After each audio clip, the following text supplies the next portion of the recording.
Parade KPP dan Arif Yohamart. Genre, horor. Judul, Goodbye. Penulis, Teddy Rinaldi. Bab 3. 1049 kata. Where did the kid go? Larry mengitari kondisi sekitar. 1. We better go home, ungkap Natasha. 2. Alih-alih menuruti keluhan sang pujaan hati, Red justru berlaku sebaliknya. Lelaki itu meminta Oliver segera mengeluarkan kamera dan merekam aktivitasnya.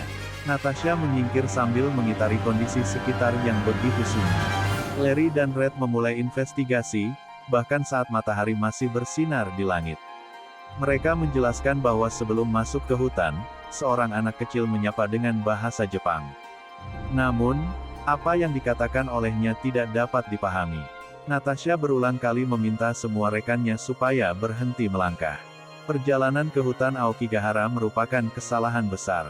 Maxine menunjuk pada papan yang bertuliskan bahasa Jepang sebelum akhirnya mereka masuk. Oliver masih merekam kedua temannya yang sedang menjelaskan tentang Aokigahara. Selama kaki berpijak, Natasha tak henti menoleh ke belakang. Dalam hatinya sungguh cemas, bila mana akan tersesat di hutan menyeramkan itu.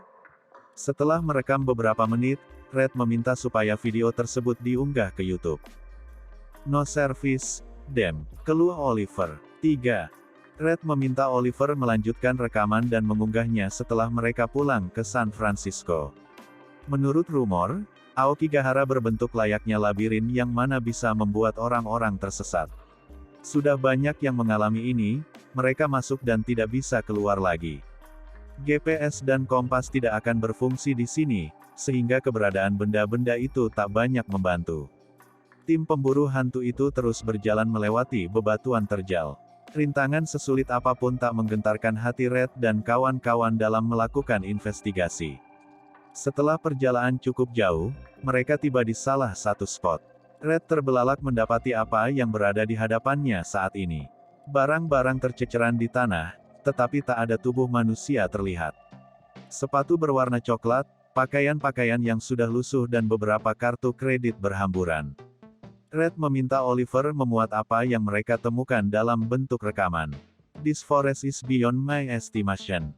Eating that people who commit suicide are just nonsense. Larry menggeleng. 4. Awal perjalanan memang tak begitu seram. Namun, saat memasuki hutan dan semakin dalam tergambar kesunyian yang mencekam. Natasha mengernyitkan kening ketika melihat sesuatu di hadapannya. Sebuah tali terikat di pepohonan dan ada sesuatu yang bersembunyi di baliknya. Natasha dan Red saling berpandangan, lalu bergandeng tangan. Oliver mendekati pada pohon tersebut sambil memfokuskan kamera yang digenggam. Kerangka manusia terombang-ambing dan menggantung di pohon tersebut. Pakaiannya masih terpasang lengkap, bahkan tidak ditemukan sesuatu yang hilang. Red menyimpulkan, jika tengkorak berjenis kelamin pria itu tewas setelah bunuh diri. Kelompok pemburu hantu itu mencari tempat yang tepat untuk mulai bermalam. Sesuai dengan rencana, hanya 1 hari investigasi hendak dilakukan. Setelah itu, mereka akan kembali ke Amerika. Sinar matahari di angkasa mulai meredup. Angka digital di lengan Maxine menunjukkan jam 6 petang. Semilir angin bertiup dan membuat dedaunan kering berjatuhan ke tanah. Telah disusun sebuah tenda untuk mereka beristirahat. Lambat laun, kegelapan menyelimuti hutan Aokigahara. Seiring dengan langit yang menghitam, suara-suara mulai tertangkap indera pendengaran para pemburu hantu itu. Natasha menutup telinga, kemudian tertunduk. Red dan Oliver memulai kembali rekaman untuk didokumentasikan ke YouTube. Maxine mendengar seorang lelaki tengah berkata, tetapi suaranya begitu parau. 5. Natasha memohon supaya Red dan Oliver tidak bepergian terlalu jauh dari tenda. Maxine masuk ke tenda untuk beristirahat, sedangkan Larry berusaha menyalakan api lewat ranting-ranting kering di sekitar. Mereka memutuskan untuk beristirahat dan bangun pada tengah malam. Kegelapan yang menyelimuti hutan membuat para wanita cemas. Walau ada api unggun dan senter sebagai media cahaya, semua tak cukup untuk melenyapkan rasa takut yang seakan-akan sudah menjelma dalam jiwa Natasha dan Maxine. Angka digital dilirik Maxine dan sudah menunjukkan jam 9 malam. Wanita berkawat gigi itu ingin buang air. Dalam keheningan, suara lembutnya mencoba membangunkan Natasha. Natasha tak kunjung bangun, Maxine memutuskan untuk pergi seorang diri. Senter dinyalakan olehnya demi mendapat penerangan selama menerka jalanan. Tenda pria di sebelah diberi cahaya. Namun, para lelaki tak ada di tempat. Maxine menerka, jika Red dan kawan-kawan sedang melakukan penelusuran. Wanita berkawat gigi itu menapaki jalanan terjal yang gelap. "I'm like a dog that piss anywhere," gerutunya. 6. Maxine mencari tempat yang aman untuk menunaikan hajatnya. Kemudian, Senter diarahkan ke pepohonan besar yang memiliki akar-akar merambat. Sembari menengok kanan dan kiri, wanita itu mengambil posisi jongkok. Setelah merasa lega, Maxine kembali menutup resleting. Senter diraih, lalu seketika matanya terbelalak. Cahaya menyorot seorang lelaki berpakaian hitam di hadapannya. "Larry, Oliver?" tanya Maxine. Namun, tak ada jawaban dari seseorang yang membelakangi dirinya. Lelaki itu melangkah pelan tanpa mengurai sepatah kata pun. Maxine terus menyorotnya dengan senter sambil menghela napas. Degup jantungnya berirama tak semestinya, lalu mengikuti lelaki itu. Maxine merasakan ketegangan dan mencari jalan menuju perkemahan. Namun, kegelapan yang menyelimuti membuatnya kebingungan. 7. Maxine mendengar lelaki itu berucap, tetapi suaranya sangat pelan. Lalu, seseorang berpakaian serba hitam tersebut mematung. Kini, rasa bimbang merasuk dalam hatinya. Haruskah Maxine menyapanya? Mungkin saja lelaki itu bisa membantunya supaya kembali ke perkemahan. "I think I got lost. Can you help me?" 8. Lelaki itu menoleh, tetapi kondisi badannya tegap.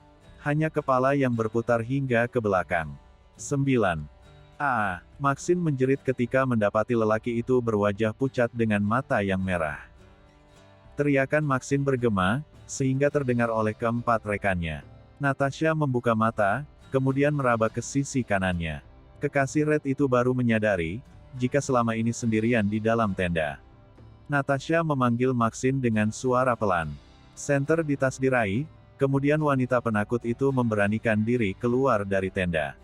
Red dan yang lainnya pun tak ada di tempat. Natasha mengitari setiap sudut dalam kegelapan. Suara-suara lantas terdengar hingga membuat jantungnya berdebar-debar. Salah satu yang familiar yaitu tangisan dari atas pepohonan. "Maxine, Red," panggil Natasha hingga suaranya menggema. Keringat bercucuran di dahi dan pergerakan Natasha begitu lamban.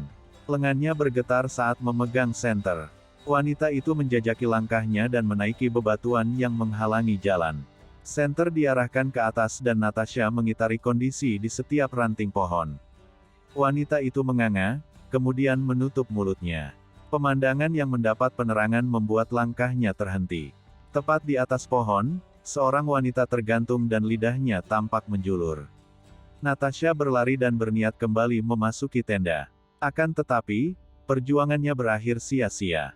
Serupa dengan Maxine, Natasha tersesat setelah meninggalkan tenda. Tanpa disadari, perjalanannya sudah terlampau jauh. "Red, where are you? I'm scared." Natasha duduk sambil memeluk lutut. 10. Sepanjang wanita itu meringis, suara-suara tak hentinya terdengar. Natasha terjebak di kegelapan, sedangkan para lelaki masih melakukan investigasi terkait arwah-arwah yang berada di hutan Aokigahara. Bandung, tanggal 28 Maret tahun 2021.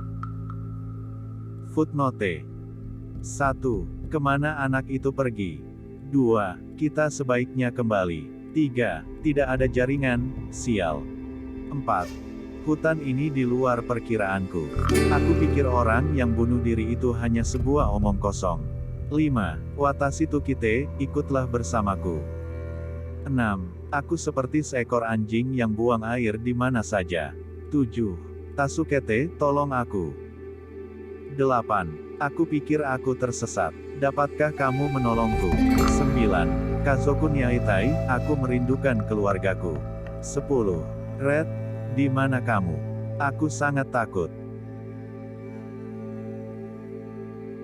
Bersambung dulu ya, sahabat Arif Yohamar.